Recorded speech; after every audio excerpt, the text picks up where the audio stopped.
G'day Noob Spearo community, lots of exciting things happening here at the Noob Spearo studio. What's happened, Turbo? Well, we're kicking off our month of mackerel with our interview with Rob Allen, and mid-month we will have another interview for you with Dr. Richard Pillins. Now he's an Aussie-based Spearo who's been shooting mackerel forever and a day, and if there's something that he doesn't know about shooting mackerel, well, it's not worth knowing. And we're going to do a few other little things for you. We've got a few posts on mackerel records and how to cook mackerel and how to fight and how to land mackerel as well. What else is happening, Shrek? Well, you got some feedback from Jacob Barnes, and he was, I think, the original sort of catalyst for this month of mackerel. He wanted to know more about hunting techniques. Yeah. So I sent him an email and he said he wants to know more about hunting techniques. So we've got plenty of hunting techniques this month. Yeah, and look, we had another few shout-outs and emails and a bit of interaction with our community. Anthony Mulman on the Gold Coast, thank you for your suggestions. Sebastian Kramer, a freediving instructor in New Zealand, he's a regular listener. G'day, Sebastian. G'day to you. On Facebook, Mitchell Marriott King, George King Turner. He's great vids. Yeah, he's got some great vids coming out of New Zealand. And Roman Castro and Diablo Spear Guns from Guatemala. Thanks for you guys reaching out to us on Twitter. So also g'day to our listeners in the UK, particularly Plymouth and the West Sussex areas. Thanks for tuning in and listening to the Noob Spearo podcast. Hey Shrek, we've got one other thing to announce, don't we? Yeah, that's right, my pigeon-lung friend. We've got one more important development to announce before our featured interview with Rob Allen. We would like to welcome aboard our very first and second new sponsors. Yeah, that's right. Adreno Spearfishing Supplies here in Australia have got behind the show and they've shown their support. And also Nautilus Spearfishing Supplies in Miami in the US have got behind the show as well. So thanks for coming on board, guys. We really appreciate your support. So welcome aboard our American listeners. And tell us a little bit about Adreno here in Australia, Turbo. Yeah, you can find Adreno at spearfishing.com.au, or you can visit them at their stores in Wollongabba, Brisbane, or their new store, which will be opening up on the 12th of September down in Sydney. Exciting news for Adreno and Spearos down there in Sydney. Yeah, excellent. So thanks for coming on board, Adreno, and head on over to www.spearfishing.com.au. You can find, if you're just starting out, you can find everything about advice on where to go spearfishing to how to get started spearfishing. And where can our American listeners find Nautilus Spearfishing, Shrek? Yeah, so nautilusspearfishing.com. I mean, you and I come across Andrew's stuff on YouTube a few years ago. He's got some great tutorials on there from... I think we actually pinched a few and put them on the website. We've got a chest loading tutorial done by Andrew himself up there. It's great. So they offer freediving classes and a comprehensive range of spearfishing equipment, including Rob Allen, right there out of the shop in Miami, Florida. It's at 348 Southwest 57th Ave. Check them out at nautilusspearfishing.com. Fantastic. All right. Without further ado, fish, let's get in. Hello and welcome to the Noob Spearo podcast, where we interview experts, authorities and characters on all things spearfishing. Come and join us after the show at noobspearo.com, the online spearfishing community helping you to become a better Spearo. Here are your hosts for the show, Shrek and Turbo. G'day Noob Spearo community, Shrek and Turbo here. Joining us today from South Africa, a man who helped revolutionise modern day spearfishing. He did this by reimagining and redesigning spear guns for larger fish. Rob Allen is still producing some of the best equipment in the world. Welcome to the show, Rob. It's great to have you with us. No, thank you very much for that. Cool. So Turbo's been a long-time fan of your equipment, Rob. It's almost awkward sometimes. He loves using his Rob Allen spear guns. Yeah, love your gear, Rob. Thanks for the awkward intro there, Shrek. That's really good. Mate, if we could just find out a little bit about your spearfishing history, like where you started spearfishing and who maybe mentored you and who you looked up to when you started spearfishing. Obviously, it was many years ago, like 35 years ago. In those days, there was no online options in terms of looking up on products. So it was literally who you met on the beach or at clubs. If you were lucky enough to be a member of a club, there were very few spearfishermen at the time. The sport itself was very, very unique. Not really unique, but it was really the type of person it seemed to attract in the old days was off the bell curve, you could call it.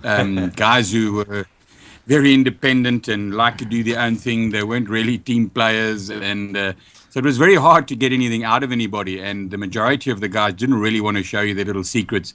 But after several years of spearfishing, I was lucky enough to end up running a marine reserve up in the northern provinces. And I was able to meet a lot of different guys from different parts of the spearfishing community. And that way I was able to join together a lot of ideas and test out theories.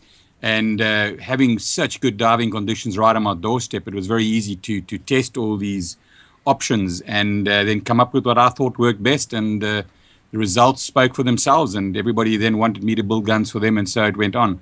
Yeah, okay. So what sort of fish did you start off targeting in your early days? Because I was involved in the working in a marine park, there were restrictions. You could only take a game fish, no resident reef fish. So that made my design of gear specifically for game fish. At the time, the only guns available were more suited for smaller reef fish. And if you did happen to shoot a game fish, it was just a luck. And under those circumstances where I wasn't able to target reef fish, I had to design my gear specifically to target game fish. So that was really the change, yes. Yeah, so the Rob Allen spear gun was born. Correct. Yeah, cool. No, that's a great story. And so what, you started shooting sort of like mackerel in these marine parks or yellowtail? What sort of fish? Was a combination. There's what you would call the king mackerel. We get another one called a queen mackerel, as well as the commonly known wahoo, as well as a few sailfish that used to come through occasionally. The visibility was generally very clear. And the smaller guns that were on the market weren't really suited for long shots in clear water. So this is why I needed to make a longer gun that could shoot further, but not only shoot further, but shoot accurately. And the current gun design was great in its short, smaller length, but as soon as you powered it up or made it too long, there was all sorts of physical limitations to it. The barrels would bend, the spears were too wobbly, and it was just totally inaccurate. And if you powered it up more, you didn't actually get any more power because the spear was wobbling so badly that it created resistance. So it made sense to go to bigger diameter tubes to get more buoyancy and also bigger diameter shafts. In those days, 6.5 millimeter was rated as the norm. Wow. 7 mil wasn't regarded as the norm. And, these days guys are using bigger and bigger. As you know, in the US, they use 8 and 9 and sometimes even 9.5 millimeter, which is very strange to us. But yeah, different parts of the world, different ideas. Yeah, it's huge. You mentioned a couple of obstacles you had starting out. So one was sort of finding back in those days, finding an active community of spearfishermen that would actually help you get started. And the other one you've clearly mentioned is a spear gun. So did you have a mentor in these marine parks? Did you have someone that helped you along the way with developing the equipment to shoot these game fish and learn some hunting techniques for them? Yes and no. A lot of the ideas guys had, different groups would come with completely the reverse. One group of guys would say, this is the dominant one, this is what works, don't try anything else. The next group would arrive on holiday and they'd say, no, what those guys are telling you is hogwash, it doesn't work, this is what works. So I was able to try and extrapolate what worked and what didn't work. One of the guys, they had long guns and they said the guns tend to shoot high. If you have that problem, you need to bend the tip of the spear downward slightly to compensate. So this was the degree of weirdness that was going on at the time. And I then worked out that the length of the spear in relation to the barrel, this was pre-rail barrels, by the way, was very, very critical in terms of accuracy. And it took me a long time to calculate what worked and what didn't work. And a lot of it was by trial and error. And then I sat down and tried to work it out on a glass top table, balancing the spear on matchboxes to see just where the optimum positions were for muzzle and mechanism. And eventually there was a ooh-ah moment, and I got the ratio right, and thereafter I was able to basically make exactly the right balance depending on the length the guy wanted, and it always worked from then on. Wow, that's really cool. It's great to hear. Some guys seem to like tinkering with equipment and other guys don't. I'm one of the ones that don't, but it's really interesting to hear the stories about developing some of this. What's your background, Rob? Are you an engineer or anything by trade? Because you seem to have that kind of mindset. No, when I was at school, I didn't know what I wanted to be when I grew up. I'm still wondering. I have no formal education, but I'm always curious, and I love tinkering. Yeah, so fortunately now I have access to all of these fancy equipment, CNC cutting machines, as well as 3D printers. We have this all in the factory now. And it's just so great to have the ability to test products like this. And we spend, surprisingly not, myself and my partner, business partner, we spend probably 30% of our time on new projects. We really do a lot of work on developing new stuff. You can't believe how many things are tinkered with that don't get to the market. I'd say 90% of the stuff we tinker with doesn't ever get to the market. But because I don't have a proper formal engineering background, I tend to push the limits way beyond what they should be. And a lot of the things we do, engineers told me impossible. You can't do that. I said, well, I've been doing this for the last 20 years. They said, but it doesn't work like that. I said, it does. Oh, that's cool. Sounds like a good working relationship. You guys complement each other. Yeah, a little bit like It is. Shrek and myself. Oh, that's good. So, could you share with us a story of maybe your first memorable fish that you speared? Like, what happened on the day? Who were you with? What sort of fish was it? Can you remember a good story for our audience? Yeah, what really got me going wasn't the fish I shot. It was the fish I've missed. Those are the more memorable ones. And my feeling was, why did I miss? What was the situation? And the very first fish, really, really good game fish that was a phenomenal fish in itself, I shot at it thinking it was point blank. And when it turned, I realized it was a lot further away, and therefore was very, very large. It was a wahoo, I'd say in excess of 60 kilos. We now know that at that time nobody believed they got that big. Wow. Nowadays we realize there are possibilities. They do have a good growth rate and there are potential fish out there. I think the world fishing record is over 70. I think it's 76 kilos. So they do get that size. And that fish swam up to me and I was inadequately gunned with a small little reef gun. And I thought, wow, that was crazy. I would never have been able to handle that fish with this little Mickey Mouse single band 6.5 mil spear that was inaccurate as yeah. So that was my wow moment, that I had to do something, that the next time I had an opportunity like that, I would have be correctly gunned. So I built what we then determined, felt was a very big gun, although by today's standard it wasn't. And I was able to start landing big mackerel. For instance, I got, I think, 21 in 1 month, over 20 kilos. Wow. And that was the pudding, is that the gun was plenty adequate and could do the job. Yeah, wow. And since then, guys have used my gear to take many fish well over 100 kilos. It's not really about the gun. It's about the Indian behind the gun. Definitely. We've got a section later in the show called Veterans Vault, and we actually wanted to talk with you a lot about pelagic fishing, particularly mackerel, and maybe you'll have some lessons to share with our audience for that. But for now, what would be the scariest moment you've had out spearfishing, and what did you learn from it, Rob? Well, just about every dive is a scary one. I can't recall anything. Look, most scary is when you lose somebody, and I've been involved in a few incidences where guys have had shallow water blackouts, and that's the most.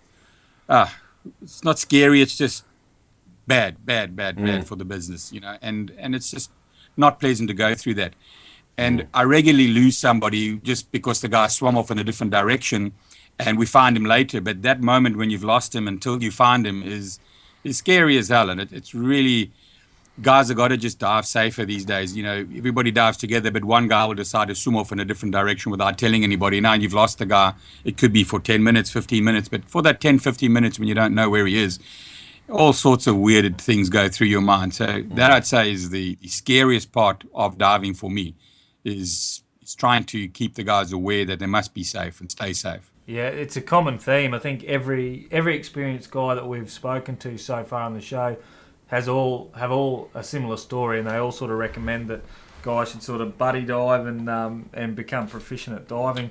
Everyone seems to have one of those guys in their crew, though. The guy in our crew, Rob, who does it, his name's J-Lo, so shout out to him.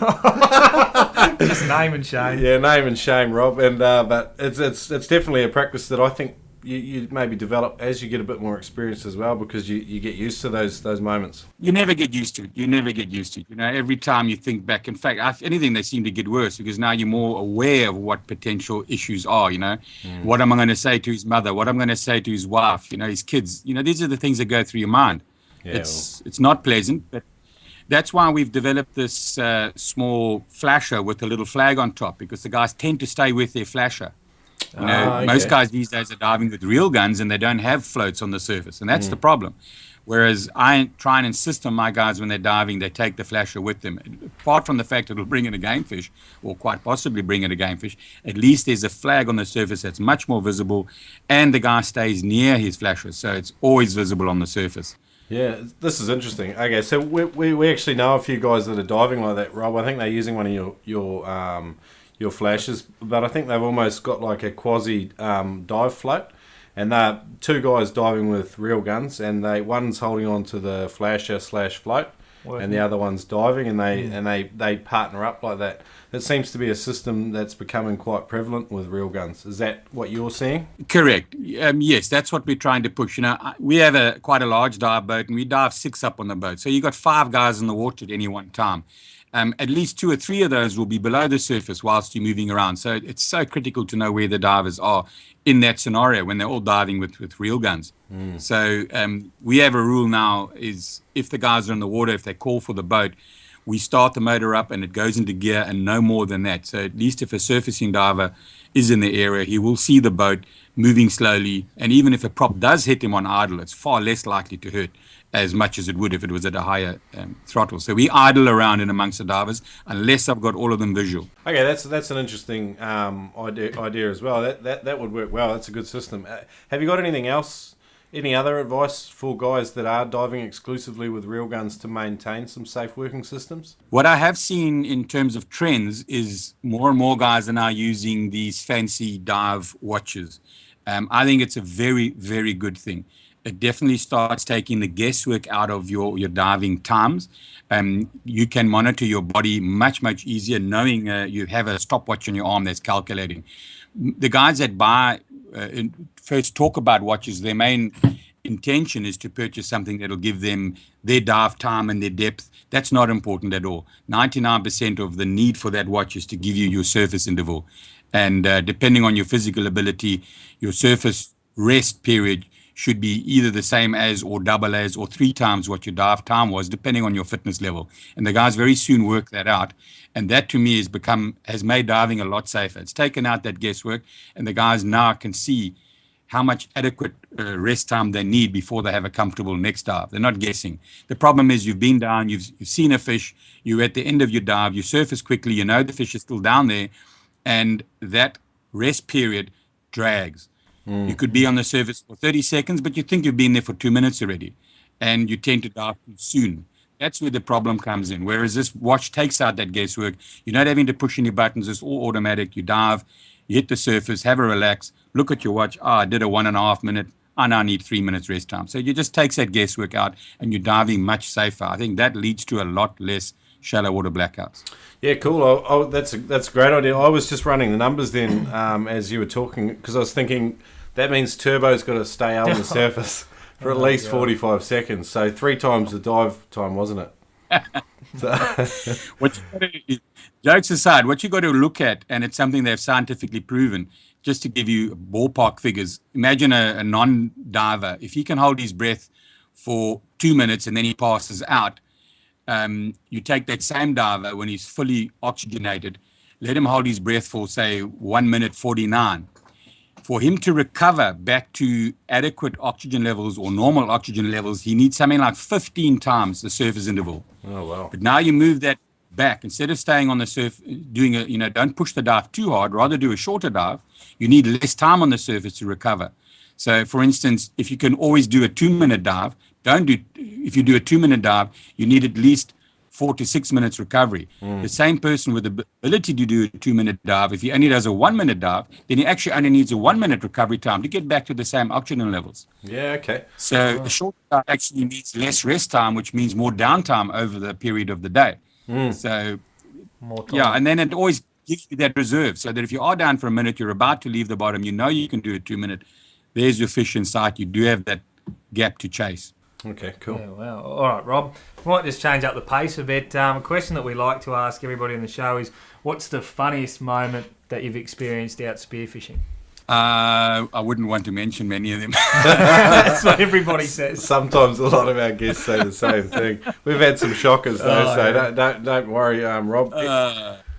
I won't go into detail, but it basically revolves around seasickness and tapeworms.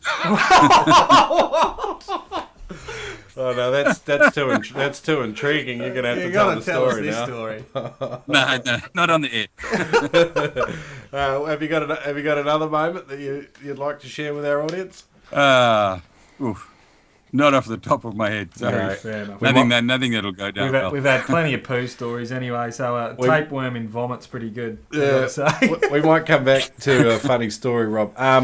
So we have a section on the show we call Veterans Vault, and this is the part of the show where we like to ask our special guests to take us deep into an area of spearfishing expertise that they would like to share about. Arrgh! It's time to open the Veterans Vault! Thanks, Barnacle Bob. Today's Veterans Vault is brought to you by Adreno Spearfishing Supplies. They've got everything you need to get started in spearfishing and freediving. Yeah, when I was getting started 4 years ago, I remember the frank and honest advice that Sam Cox gave me about everything from what spear gun to buy to how to meet and contact experienced locals like Turbo Brown. Thanks, buddy. You can visit them at their Queensland store in Brisbane or their Sydney store. Yeah, so from all of us here at the Noob Spearo, a big thank you to Adreno for your support. Head on over to spearfishing.com.au for all your spearfishing equipment needs. So we call this the Veterans Vault. I'm excited. We really wanted to question you about pelagic species. I know you've got a real passion for taking down big mackerel. And so what were some of the early lessons you learnt taking down these big fish? One of the most important ones, and I see it all the time with new guys, is they tend to rush the moment. And slowing yourself down is really, really difficult. You think you're going slowly, but you're actually going too fast. An easy way to an indicator as such is the way you maneuver the gun. If you're maneuvering the gun that the bands are rattling, you're moving it too fast. So that's an easy indicator. And that, to me, the moment you move that gun and to the bands rattle, you spook the fish. So if you can go slow enough to maneuver everything slows down so you're not rattling your bands, that makes basically an approachable speed for hunting mackerel. Mackerel also have a blind spot. And if you're swimming behind them and they're watching you, you can't really gain at any speed. You can only just gain on them. The moment he turns away and he can't see you, you're now in his blind spot. You can swim as hard and fast as you like to catch him up until he turns again. By then you've gained more than enough distance to probably take the shot. And they do allow that. Mate, if I could just ask this question, if for a new guy going out and he's never been mackerel hunting before and maybe he's a shore diver or he's got a boat, what are the weather conditions and the moon phase you would look for to give you the best chance of coming into mackerel territory? I'm not sure how it works in your area. Obviously, areas vary from place to place. What works for us here, I've found, is definitely the best period of time is just before full moon. The last 4 or 5 days just before full moon seem to be the best. Sometimes on full moon is good, but sometimes it just stops dead. When I was involved in the Marine Reserve, I used to keep records of all the fishermen for obvious reasons. That was my job. And I actually tracked the moon phases to catch rates, and they were very, very dominant. Good catches just before full moon. I found in our area with northeasterly winds, you can get the fish in any depth, but if it was blowing a strong southwesterly, they tended to go deeper. The wind definitely had an effect. Okay, wow. And what about the tide? So the tide period during the day, are you finding that you come across more mackerel in a building tide? One of the areas I never really checked closely is tidal movement. In our areas, we pretty much on a straight coastline. There's no islands to create a tidal flush. And I haven't really noticed that much difference. Whether it has an effect or not, it is possible, but I can't say I've had experience of it. But there are guys that do talk about working around tides. They seem to prefer an incoming tide. Cool. So attracting mackerel once you're in the water and you're out in these in this good time to hunt them, do you use or do you recommend for new guys to use burley, flashes, or making noise? What sort of things do you use to attract mackerel? You guys over there do use a lot of burley, but here it's not that common, predominantly because it attracts other things that eat people. So we tend to use flashes. The advantage of a flasher is, well, I set it at a depth that's obviously easy to dive with, too, but within my sight. If the water's not clean, I have it just at the edge of my vision. But if it's clean, I hang it as reasonably deep as I can so that it attracts the fish out of the deep that I couldn't see up to it. A trick I've learned is don't go too big with flashes. You have too much stuff in the water.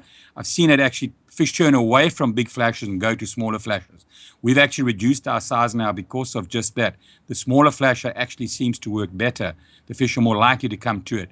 Another trick is you're often looking around, suddenly you see a mackerel, and it's already been to your flash and it's not turned away. Don't dive at the fish.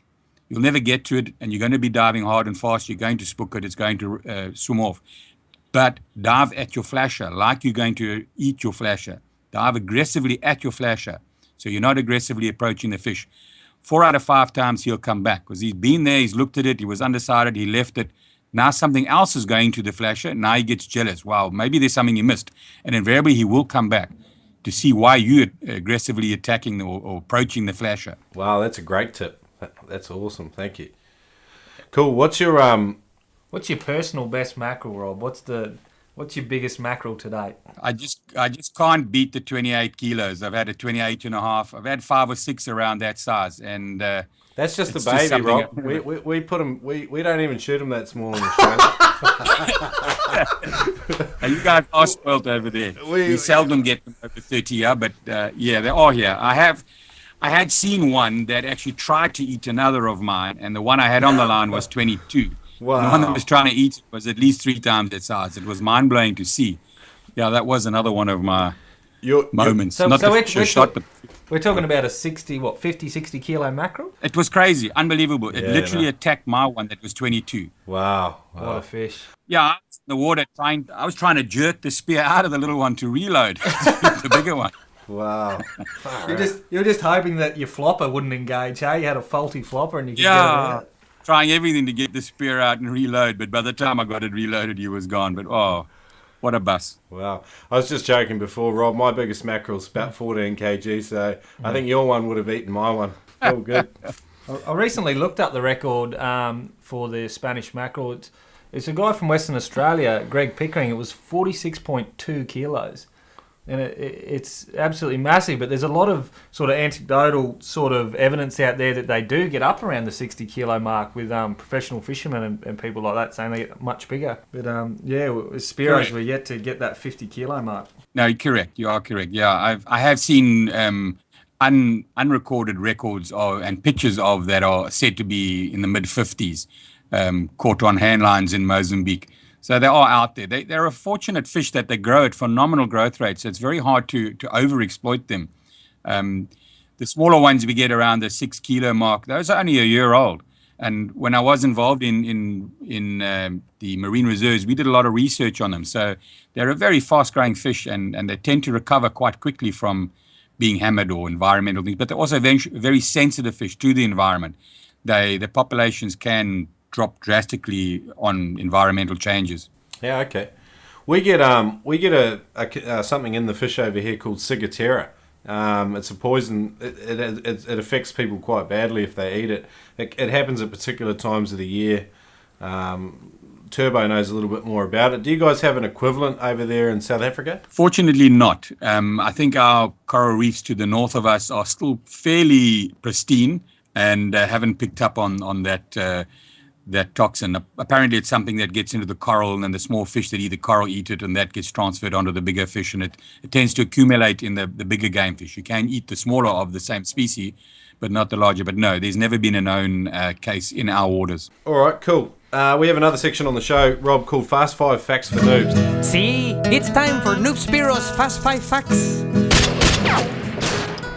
Gracias, Pedro. Today's Fast 5 Facts for Noobs is brought to you by Nautilus Spearfishing. Yeah, Nautilus have got a brand new shop up and running at 348 Southwest 57th Ave in Miami, Florida. They offer freediving courses for Spearos of all levels, including those that would like to give spearfishing a go. So check them out at nautilusspearfishing.com. They've got a great range of products, and they've got a great blog there with plenty of tips and tricks to get you started. So that's nautilusspearfishing.com.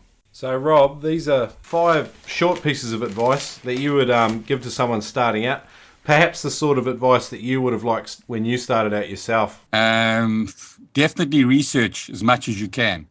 And, in the old days, we had to learn ourselves. And it took me a long time to work out that I shouldn't swim flat out towards the bottom. I thought swimming fast would get me there quicker, therefore I could stay down there longer, that type of thing. How to equalize a mask. And these are simple things that a lot of novices don't know about it. One of my dive buddies for several years wouldn't dive over 5 meters. He said, because he's got a problem with his eyes. And what do you mean you got a problem with your eyes?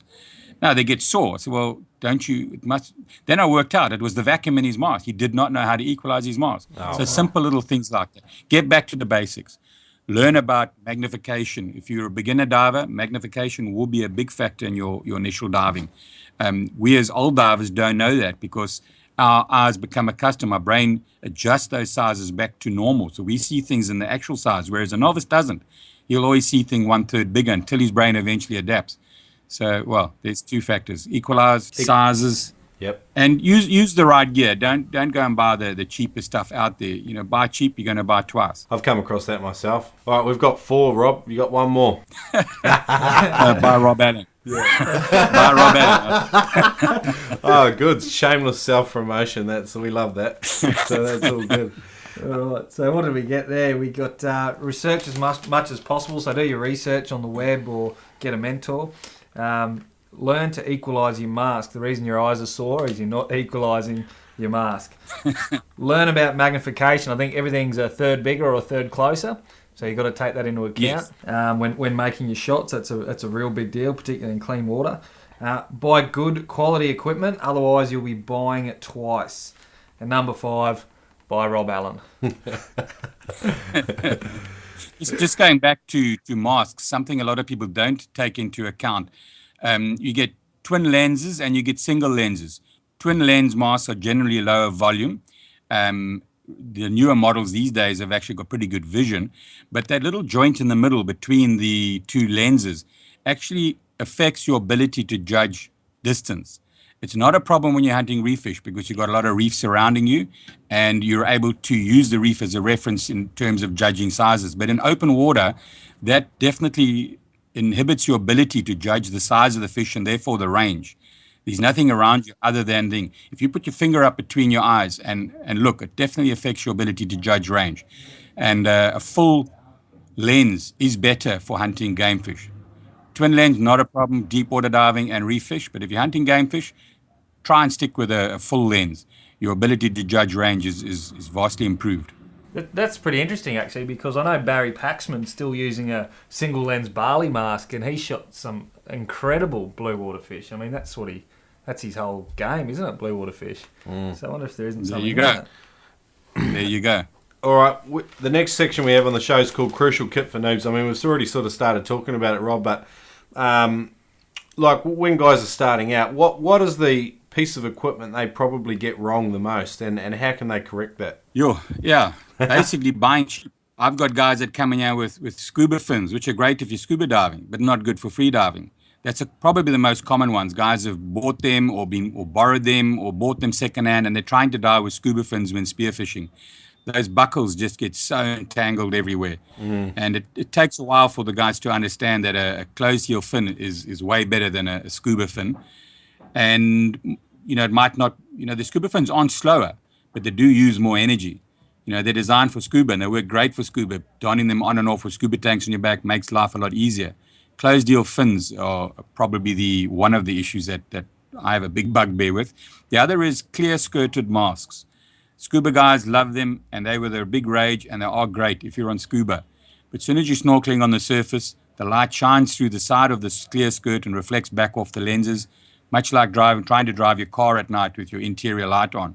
So stick to a black skirted mask, not the clear skirted mask. Okay, cool. Well, that's excellent. That a couple of great bits of advice there.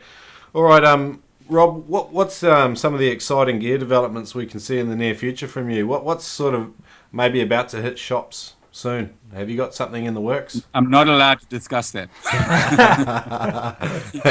That's fine. Our problem is over the years we've occasionally let slip what we're developing, and a lot of our development takes a long time. For instance, we've been working probably nearly 18 months now on an open muzzle.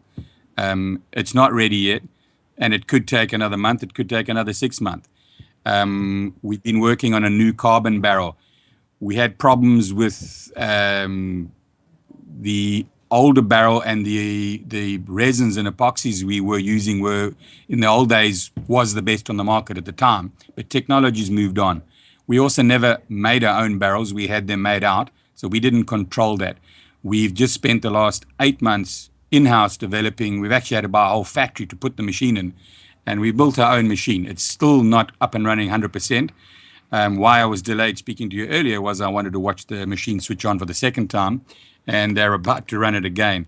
We're just trying to revolutionize the manufacture of carbon barrels in this day and age in terms of the way it's made.